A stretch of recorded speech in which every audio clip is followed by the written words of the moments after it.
new tonight, a group pushing for the release of convicted murderer Christopher Tapp held an open house with a video that they believe proves his confession was coerced. The founder of Judges for Justice was there. Now, Tapp was convicted of killing Angie Dodge in June of 1996. In the video that was shown to the public tonight, experts say police used polygraph tests like a psychological rubber hose to get Tapp to confess. An officer here, for example, is saying, "But you got to protect you got to save your life, period. You got to save your life. I assure you, you got deeply involved. You got forced into doing something you didn't want to do, and you're worried about going in for life." What we see in this clip is a continuation of what we see throughout these recordings. The police officer is using psychological coercive tools to try to get a confession. When he says, "You've got to save your life," that's completely inappropriate. Retired Seattle Judge Mike Heavey has been reviewing this case for 2 years. He works for free.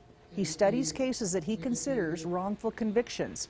He says the public must push for the Tapp conviction to be overturned. The county public defender agrees, and interestingly, not only was Tapp's mother on hand to answer questions tonight, but the murder victim's mother, too, thinks Tapp has been wrongly convicted. There's not one speck of evidence on Angie that belongs to Chris Tapp. It belongs to one individual, and that individual has never been found.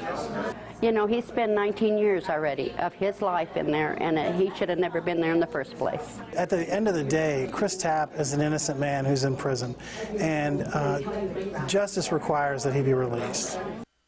The Bonneville County prosecutor, Danny Clark, has the power to start the legal process to revoke Tapp's sentence. Now, he has hired an independent investigator from Twin Falls to study this case and make recommendations, so that's where the case stands right now.